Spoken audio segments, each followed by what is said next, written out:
Good afternoon, everyone.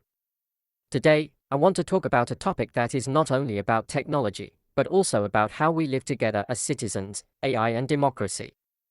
For my generation, AI is everywhere. It suggests what videos we watch, it translates languages instantly, it helps with schoolwork, and it even writes music and stories. In many ways, AI feels like a friendly helper. But at the same time, it raises serious questions about fairness, truth, and power, questions that are deeply connected to democracy.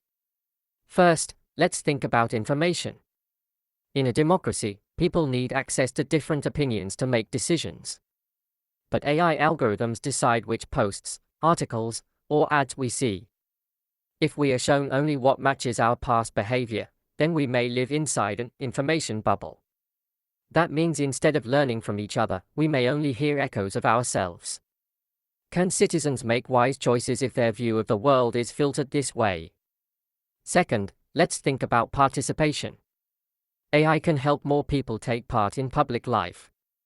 For example, speech recognition or translation tools allow people with disabilities or different languages to join discussions. That is a real improvement. But there is also a danger. Fake accounts and bots can flood social media with messages that look like citizens' voices, but are not. If machines pretend to be people, how can we trust the conversation? Third, let's think about trust itself. Democracy requires us to trust that debates are honest, even when we disagree. But AI makes it easier to create deepfakes, videos or audios that look real but are fake. If we cannot believe what we see or hear, how can we continue to argue and decide together? Without trust, democracy becomes very fragile. There is also the problem of power. AI systems are usually created and controlled by a few large companies. They decide how the algorithms work, but ordinary people often cannot see inside the black box. Should decisions about elections, justice, or opportunities really depend on systems we cannot question? Democracy means accountability. But can we hold machines, or the companies behind them, accountable? So, what should we do? I don't think the answer is to reject AI. It can bring real benefits. But we need to guide it carefully. We should demand transparency about how algorithms work. Schools should teach digital literacy, so young people understand when they are being influenced. Governments should make sure access to digital tools is fair, so no one is left behind. And as citizens, we must remember that technology is not neutral, it reflects human choices. In the end, democracy is not only about casting votes. It is about listening, debating, and making decisions together. AI can either support that process, or it can distort it. The future depends on how we use it. If we let AI divide us, democracy will weaken. But if we use it to include more voices and strengthen trust, democracy can grow stronger. That is why I believe AI should not replace citizens, but serve them. It is not the headliner of democracy, we are. Thank you very much. Good morning, everyone. Today, I would like to share my thoughts on a question that is becoming more important every day. What happens to copyright in the age of artificial intelligence? Let's begin with something familiar. When we read a novel, look at a painting, or listen to a song, we usually think of a human author behind it. Copyright exists to protect that person, so they can be recognized and rewarded for their work. But now, AI systems can also create paintings, poems, and even songs. So we need to ask, who is the author when a machine makes the work? Some people say AI is just a tool, like a camera or a paintbrush. In that case, the author is still the human who uses it. But others argue that AI is different, because it can produce things we did not fully predict or control. If creativity involves originality, does the machine contribute something unique? And if so, should it be considered an author? Another question is about fairness. To learn, AI is trained on huge amounts of data, images, music, and texts.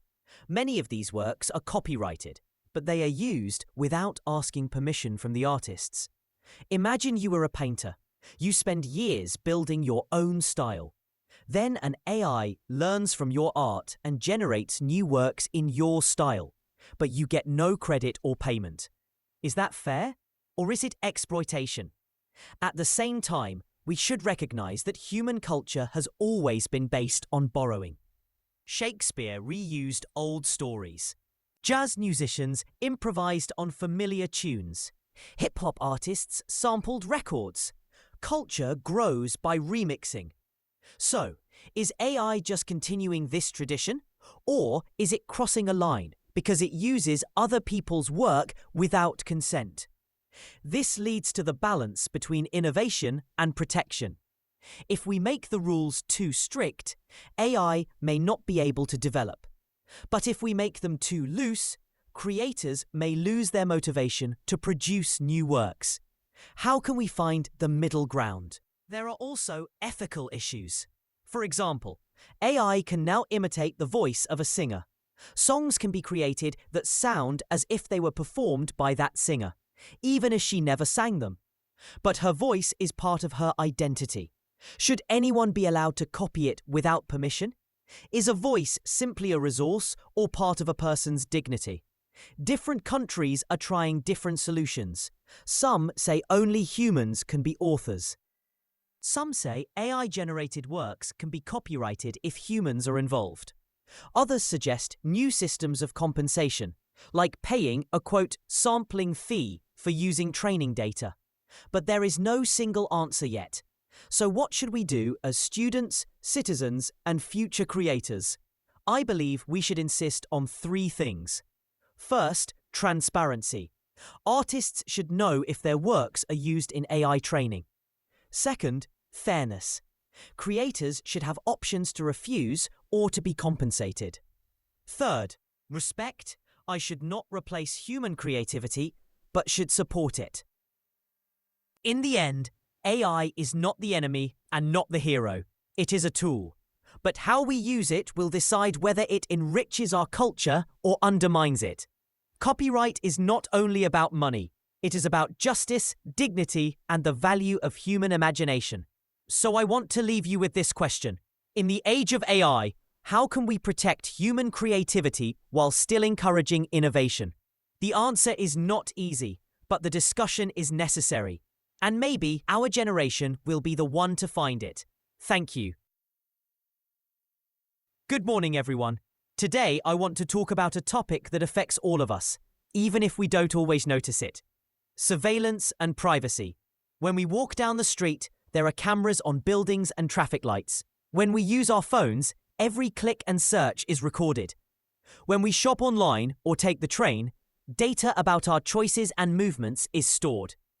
We live in a time when technology makes it possible to watch and track almost everything we do.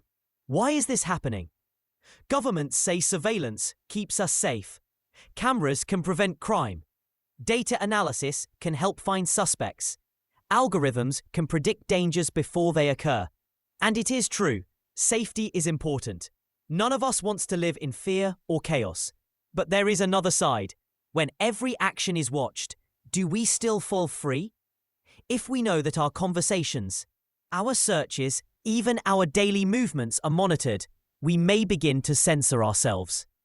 Not because we are guilty, but because we feel observed. And freedom is not just about laws. It is also about how we feel when we live our daily lives. So, we face a difficult question. How do we balance safety and freedom? Too little surveillance may mean danger. Too much surveillance may destroy privacy. Where is the line? Another issue is who controls the data. When we swipe a card or use an app, information is collected.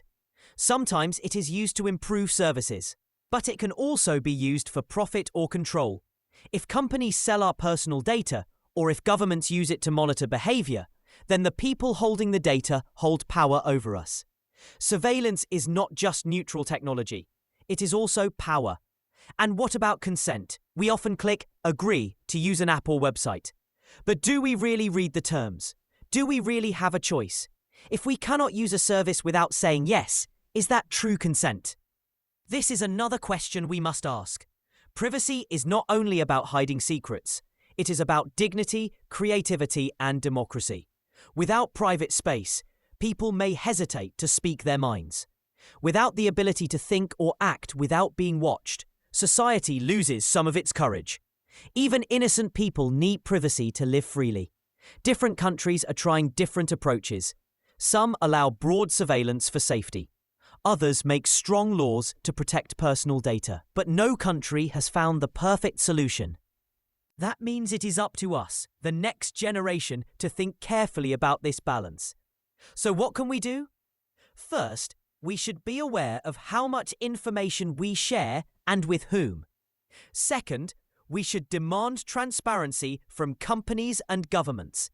Third, we should value privacy, not only for ourselves, but for society as a whole. In the end, surveillance is not destiny. It is a choice. AI and cameras cannot decide for themselves. People decide how to use them.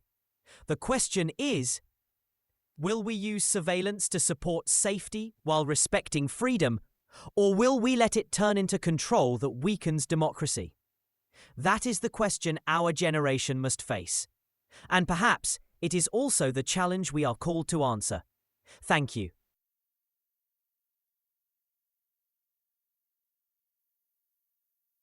Good morning, everyone. Today, I would like to talk about a theme that shapes the world we live in: globalization and identity. As countries become more connected through trade, travel, and technology, our daily lives are influenced by cultures far beyond our own. But this brings both opportunities and challenges.